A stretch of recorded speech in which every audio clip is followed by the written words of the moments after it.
الحمد لله وكفى وسلام على عباده الذين اصطفى أما بعد. قال الله تبارك وتعالى في القرآن المجيد: فأعوذ بالله من الشيطان الرجيم، بسم الله الرحمن الرحيم. يا أيها الذين آمنوا كتب عليكم الصيام كما كتب على الذين من قبلكم لعلكم تتقون. اللہ تعالیٰ قرآن مجید میں ارشاد فرماتا ہے: اے ایمان والو، تم پر روزہ فرض کیا گیا ہے جیسے تم سے پہلے لوگوں پر فرض کیا گیا تھا تاکہ تم متقی بن جاؤ۔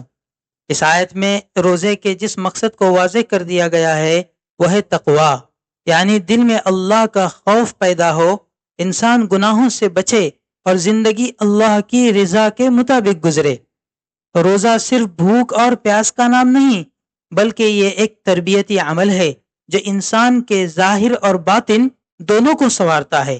عن ابی ہریرہ رضی اللہ عنہ ان النبی صلی اللہ علیہ وسلم من لم يدع قول الزور والعمل به فليس لله حاجة بأن يدع طعامه وشرابه۔ سنن الترمذی۔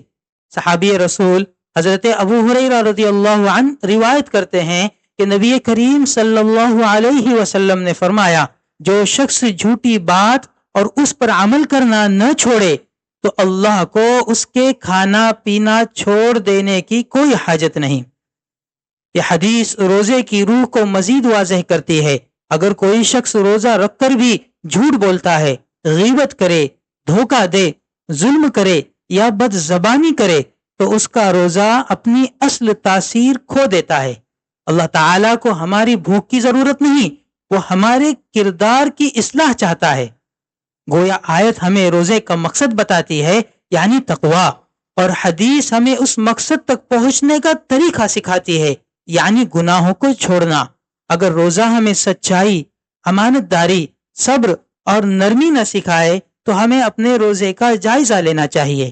اصل کامیابی یہ ہے کہ رمضان کے بعد بھی ہماری زبان صاف ہو، دل نرم ہو اور معاملات درست ہوں۔